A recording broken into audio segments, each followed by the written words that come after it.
out and vote on Tuesday, okay? On Tuesday. What day? What day? What day? Without further ado, can Ms. Jackson State University please come to the front for the I think I can speak for the whole student body when I say we are so honored. Another round of applause. I think this showing shows you just how much our students are. Show up and show out on Tuesday, March 8th. We do have our own voting precinct here. Upstairs, you can go on the 3rd floor. So all of these students in the room right now will be voting, is that right? All right, thank you all so much.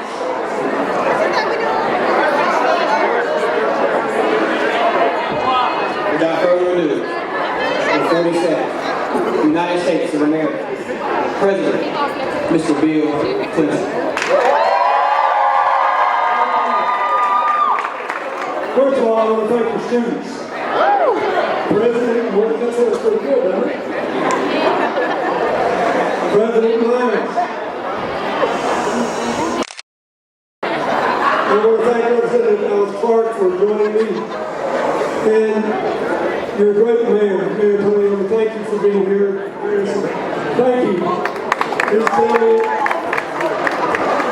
former Secretary of Agriculture under me, the first African-American Secretary of Agriculture in American history, Mike Esteen. And my great friend and colleague for many years, one of the finest, I served in 150 governments. And Bill Leonard is one of the 3 best ever served. So, thanks for coming out. You have to forgive me for being a little hoarse. I've lost my voice in the service of my candidate. I'm glad to be at Jackson State. And I'm glad you're going to vote. I'm glad you got a voting place here. This election is really important for you because our country's been through a terrible stretch. Ever since I left office, most Americans, believe it or not, still haven't had a pay raise after inflation. But when President Obama took office, we were losing $800,000 a month. We were headed straight for a depression. He stopped that. And we're growing again. We've had 14 million jobs in the last 5 years. Around the country, more than 90% of our people have health insurance for the first time in history. Look at us, we are young, we are diverse, we have the best system of higher education in the world. We have the strongest military in the world. I thank the people here in uniform for their service. We are very well positioned. So how come everybody's so upset? Because you can paint a pretty picture of America's future, and millions of Americans cannot find themselves in that picture. There are too many people that feel left out and left behind. And Hillary is running for president because she sees all Americans and she wants everybody to be in the picture, and she is determined to put them in. Because we can grow together for the first time. Since this crash, we can grow together. And we can do it. So the first thing for all you young people, you got to suspend any cynicism or doubt you've got. When I had the honor to serve, and a lot of people I just introduced helped me to get elected, it was the first time in 50 years when we all grew together. 95% of the people did better in their earnings gain than under President Reagan. The other 2 trickle-down presidents, both Bushes, people lost their incomes went down. We had 22.7 million new jobs. But the most important thing is the middle class saw their incomes go up 70% more. The working class, the next 20% down, their incomes went up more than twice as much. But the thing I'm proud of, we grew this economy from the bottom up, And the people who were just starting out in life, from 0 to 20% of the earnings, their incomes went up 30 times as much. And so the highest percentage gains in income for the first time in American history were the African American families. The second highest percentage to the Hispanic families. And nobody is mad at anybody because we all rose together. We've got to rise together again. And in order to do that, we got to know what the problem is. Now, one of the candidates in the other party loves to tell people it's somebody else's fault. And it's Mexicans' fault. She's going to build the wall. It's the Chinese products' fault. She's going to get by and you can make that stuff here again.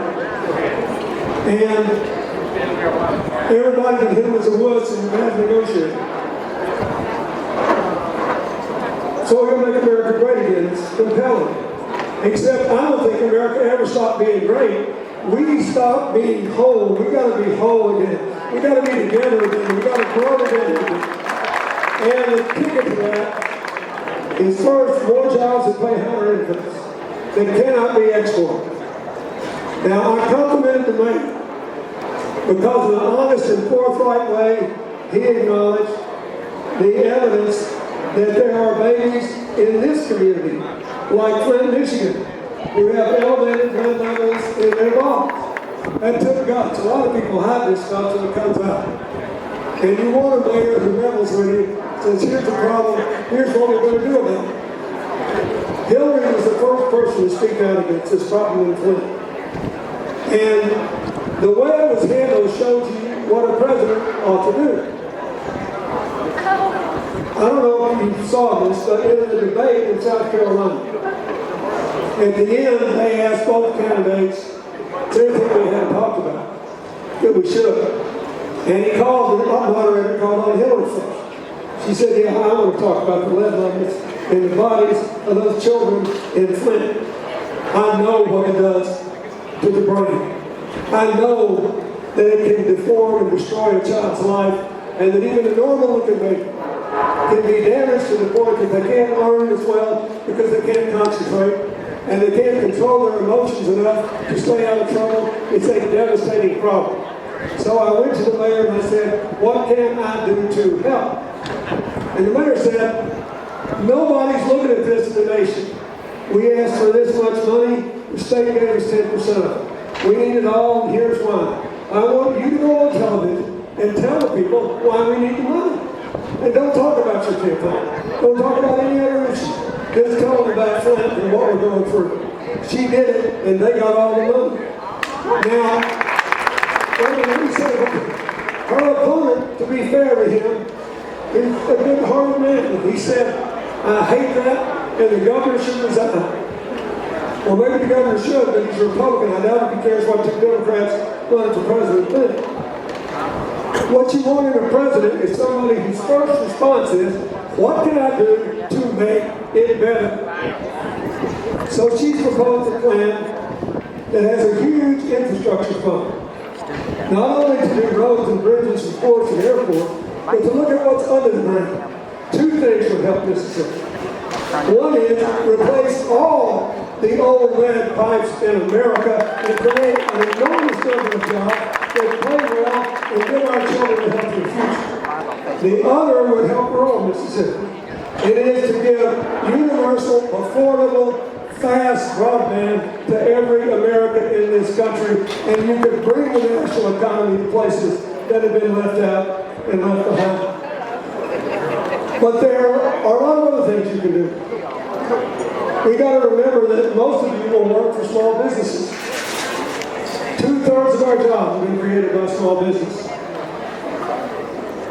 Yes, we don't ever want to have Wall Street bring Main Street down again. But the second most important bill President Obama signed after the health care law was a bill called Dodd-Frank. And it basically gives the federal government the power to break up any kind of bank that puts the country at risk again. It needs to be made stronger because it doesn't cover all these fancy hedge fund millionaires gambling in our future, and they don't belong to anybody. She wants to do that. But some regulators in some states have taken all those regulations down to community loans. They're not supposed to cover them. She wants to let a community bank be able to make small business loans again and loans to young aspiring entrepreneurs. And if you've got an idea and you need to borrow $50,000 to start a business, you shouldn't have to cost the bank as much as a $5 or a $50 million loan. So she will bring back small businesses. We did that before when we doubled lending to minority-owned businesses over the previous 40 years. Small businesses grew, whether they were owned by African Americans or Latinos or Asians or women, we grew together. That's what we got to do again. We got to bring that manufacturing to America again. There are high schools today that have these 3D printers. There are community libraries that have them. There are 7-year-old kids doing things on these printers that I can't imagine. But what it means is we can make anything in America again. We just got to be aggressive about making those markets open and work for us, and we can bring that back. If you do all that, we'll be able to create a lot of jobs. Then we have to tear down the barriers that keep people from climbing the ladders of opportunity to those jobs. And she's committed to that. I've already said what one of them is. Unsafe living conditions in too many of our areas. Another big barrier is still too many people don't have access to affordable health care. Mississippi ought to take that Medicaid expansion. Every state has done it. Every state, my native state, Arkansas, took it, and we ordered from them, it was next door. The insurance prices went down, and the coverage went up, and our uninsured rate is barely half what yours is now, just because of Medicaid. If you do that, we'll be at 95% coverage. It'll be easy to get every American with affordable health care. Then we got to get the drug prices down and the out-of-pocket costs down, and it'll be easy to do. The other big barrier is the cost of college education for a lot of people. And what Hillary believes is that anybody who graduates either from a public university, historically black college and university, any other university serving traditionally disadvantaged people should be able to graduate from college totally debt-free. Completely debt-free. Here's how it works. Free tuition for everybody who needs it. More help through the programs for people who need more, bigger programs. 10 hours of work study income for everybody who needs that. And everybody will be able to graduate debt-free. Then there's a problem that people already got today. There are massive numbers of people, young people today, that cannot move out of their parents' home because they can't make the debt payment and pay rent. I'm surprised that so few people traffic.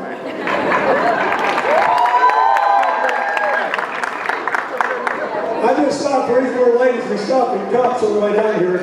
Mayor thought it'd be a good idea, and it was, but we broke all the fire codes. There's so many people there, so I got here because we could. But usually when I go buy coffee someplace, there's a young person serving. And so I say, how long you had this job? Here's the last conversation. How long you had this job? 5 years on and off.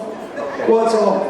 Off is when I'm going to college. I said, what's on? Oh, it's when I'm working here to pay the debt. You live at home? Yeah. I couldn't pay the debt if I had to pay rent. Here's what Hillary wants to do. For people who already have debt, she proposes to give you first the right to refinance your loan. Do you know a college loan is the only loan in America you can't refinance? But on my way on this last trip, I stopped and bought a pair of jeans from a woman I did business with in some town with her. And I knew she had a son just graduated from college. I said, how's he doing? She said, he's so excited. I think he'll be able to find a job. He does have some debt. I said, what's the interest rate on his debt? 9%, she said. I said, you still have a mortgage on your home? She said, yes. I said, did you refinance it? She said, yeah. I said, what's your interest rate? She said, under 4%. So if every American with a college loan could refinance it today, 25 million people in this country would save an average of $2,000 apiece just refinancing their loan. Then, she thinks a college loan is a lifetime asset. You know what the unemployment rate among college graduates is in America today? 2.5%. So if it's a lifetime asset, you ought to be able to pay for it the way you pay for a home. So she proposes that everybody who's got a debt, wherever it comes from, for undergraduate, medical school, you name it, consolidate the debt and turn it into a 20-year loan that you pay off as a low fixed percentage of your after-tax income, so everybody can move out of the house, everybody can take a job they want. If you take a job that pays less because you love it more, your loan payment goes down, and if you haven't paid it off after 20 years, the rest is forgiven. And if you want to get rid of it, if you do 2 years in a national service approved job, and 1 year in any kind of public service job, if you're in the National Guard, or if you teach school, or if you're